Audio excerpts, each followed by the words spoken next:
Au Sénégal, les politiques et la société civile ont appelé au calme lundi soir après le premier mort signalé depuis le début de la campagne présidentielle. C'était lors de heurts entre militants du parti au pouvoir et de l'opposition. Aux Comores, l'élimination par la justice des deux principaux adversaires du chef de l'État, Azali Assoumani, de la course à la présidentielle continue de faire des vagues. Indignation et abattement sont au rendez-vous.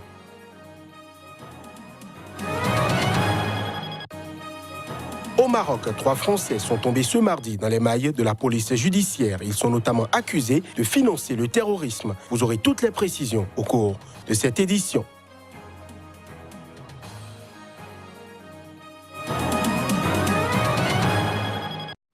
C'était là le sommaire de ce nouveau point de l'actualité sur SICA. Merci de nous rejoindre.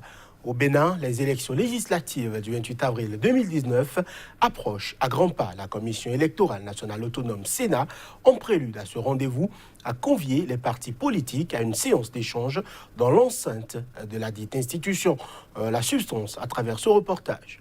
Les partis politiques, maillon essentiel de la chaîne électorale, étaient en réunion mardi avec le bureau de la Commission électorale nationale autonome du Bénin, qui semble avoir compris qu'il s'agit des acteurs responsables de la réussite du processus électoral. C'était l'occasion d'informer sur les différentes activités et la mise en œuvre des dispositions du code électoral ainsi que des attentes des parties prenantes. Le débat était houleux, les préoccupations des partis politiques étant de divers ordres. Conformité qui a une pièce maîtresse, le ministère de l'Intérieur ne l'a pas encore délivré aux partis politiques. Est-ce que nous voulons réellement organiser les élections? C'est la création de cette nouvelle pièce que nous appelons certificat de conformité.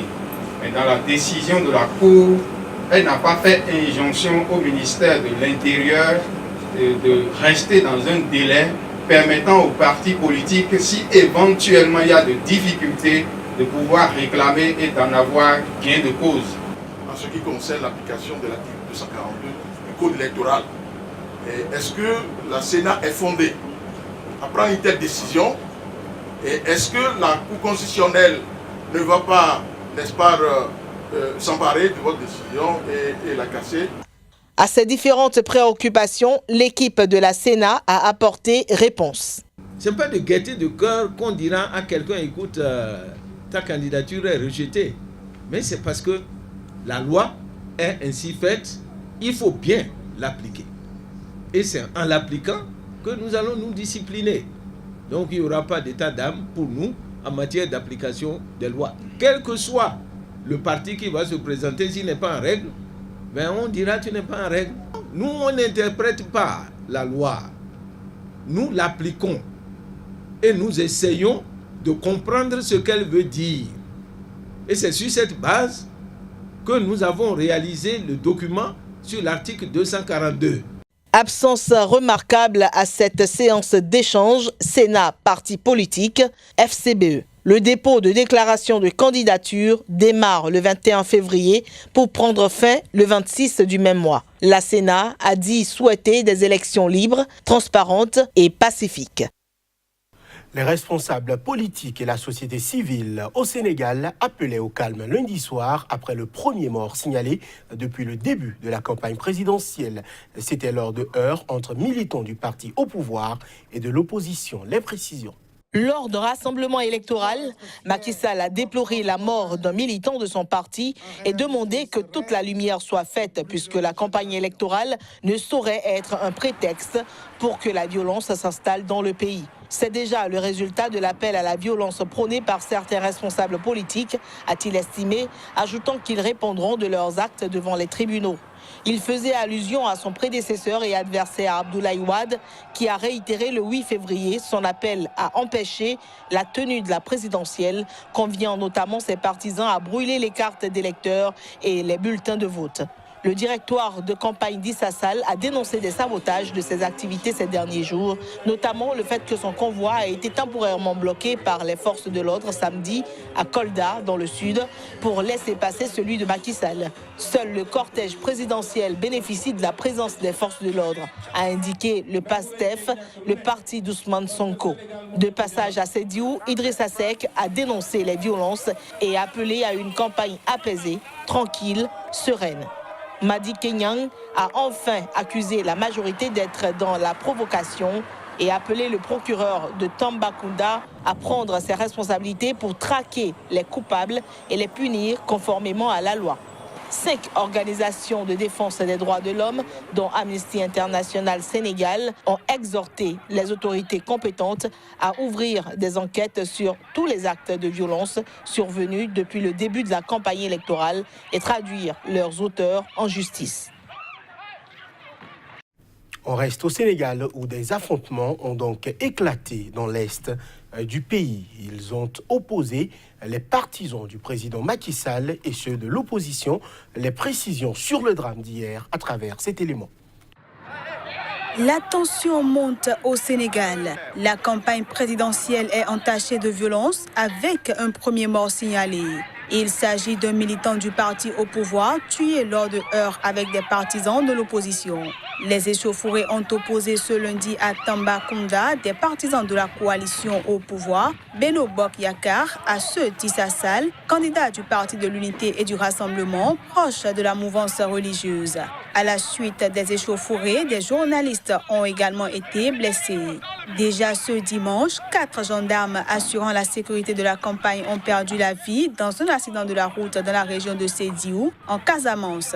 Par ailleurs, au moins 2 personnes ont été grièvement blessées ce dimanche à Fatick, un fief de Macky Sall dans le centre-ouest du pays à la suite de violences entre partisans du pouvoir et du candidat Ousmane Sonko, une figure montante de l'opposition. Il faut dire que depuis le début de la campagne, les appels au calme et des prières pour préserver la paix dans le pays se sont multipliés, de la part notamment de chefs religieux musulmans et chrétiens et de la société civile. Hold-up, forfaiture, coup tordu, l'élimination par la justice des 2 principaux adversaires du chef de l'État Azali Assoumani de la course à la présidentielle aux Comores continue de faire des vagues. Indignation, mais aussi abattement sont au rendez-vous pour l'opposition. Reportage. On s'attendait à un coup tordu, mais certainement pas à ça, confie encore sous le choc un des chefs de l'opposition sur l'île de Moélie. Samedi, la Cour suprême, la plus haute instance judiciaire de l'archipel, a jeté un pavé dans la mare politique comorienne en écartant 7 des 20 candidats enregistrés à l'élection présidentielle anticipée du 24 mars. En tête de la charrette des débarqués, l'ancien vice-président Mohamed Ali Swalihi, dit Mamadou, chef de l'Union de l'opposition, et Ibrahim Mohamed Soulé du parti Joua. Les juges reprochent au premier d'avoir menti dans sa déclaration de patrimoine et au second une erreur de forme dans son dossier de candidature. Toutes les franges de l'opposition sont montées au créneau pour faire part de leur indignation et appeler à la mobilisation générale contre le président Azali. La décision de la Cour ne fait qu'accroître la méfiance de la population envers la sincérité des juges et leur impartialité, déplore le collectif de la Troisième Voie qui fédère de nombreuses ONG de la société civile. Depuis des mois maintenant, tous dénoncent en chœur la dérive autoritaire du chef de l'État. Ex-boutiste élu en 2016, Azali Assoumani a imposé l'an dernier une réforme qui a étendu de 5 à 10 ans la durée de la présidence attribuée successivement à chacune des 3 îles de l'archipel, Grande Comore, Moélie et Anjouan. Il a aussitôt remis les compteurs à zéro et évoqué une élection anticipée. La Grande Comore gardera les rênes du pays jusqu'en 2029, lui aussi s'il était réélu. Face à une opposition divisée, pressée par le calendrier et décapitée par les arrestations, la victoire du président candidat Azali Assoumani semble plus que jamais probable. Cette édition se poursuit. Les promesses d'Abdelaziz Bouteflika, candidat à sa propre succession lors du scrutin présidentiel d'avril prochain, ne sont que l'heure pour l'opposition. Le président s'est engagé à mener des réformes sur tous les plans et d'organiser une conférence nationale pour ressouder le pays. Les candidats et partis de l'opposition dénoncent un stratagème pour faire accepter l'idée d'un 5e mandat.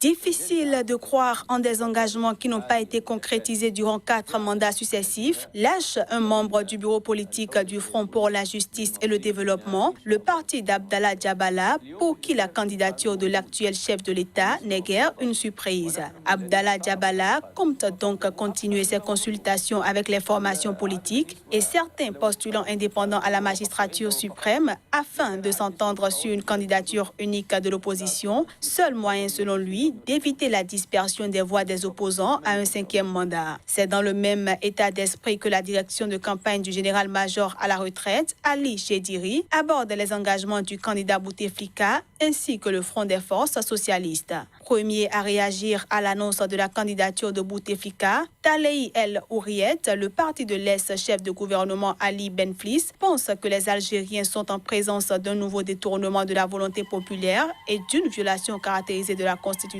avec un candidat dans l'incapacité d'exercer la fonction présidentielle. Quant à Louisa Hanoun, secrétaire générale du Parti des travailleurs, la prochaine élection est porteuse de graves dangers car la fraude a déjà commencé. Enfin, le bureau exécutif du parti islamiste Mouvement de la Société pour la Paix soutient que les réformes politiques contenues dans la lettre de candidature du président de la République ne sont que du réchauffé de celles déjà proposées en 2011 afin de barricader l'Algérie contre le printemps arabe. Je l'annonçais en titre au Maroc, les coups de filet des autorités contre les cellules terroristes présumées se poursuivent. 3 Français sont tombés ce mardi dans les mailles de la police judiciaire. Plus de précisions à travers ces images. Les autorités ont annoncé mardi l'arrestation à Salé, près de la capitale Rabat, de 3 Français, dont un d'origine algérienne, pour leur implication présumée dans le financement du terrorisme. Les arrestations ont été effectuées lundi par la police judiciaire, a annoncé la Direction générale de la Sûreté nationale, DGSN, dans un communiqué. Les investigations ont montré que les suspects ont réussi à tisser des liens étroits avec des combattants actifs au sein de l'organisation État islamique en Syrie et en Irak. Selon ce texte, ils sont soupçonnés d'implication dans la collecte de fonds au profit de milieux extrémistes en vue de financer des opérations terroristes. Les investigations se poursuivent pour l'arrestation de leurs complices et pour déterminer les connexions et ramifications éventuelles des personnes interpellées tant au Maroc qu'à l'étranger, conclut le communiqué. Les autorités marocaines avaient annoncé le 23 janvier dernier l'arrestation d'un ressortissant franco-algérien recherché par les autorités judiciaires françaises sur la base d'un mandat d'arrêt international pour financement du terrorisme. La police n'a pas précisé s'il existait un lien entre les 2 affaires. Le Royaume, qui revendique une politique très active en matière de lutte antiterroriste, avait auparavant été meurtri par des attaques à Casablanca, 33 morts en 2003 et à Marrakech, 17 morts en 2011. Et voilà qui met terme à cette édition que nous vous remercions d'avoir suivi. Très bonne nuit à chacun et à tous.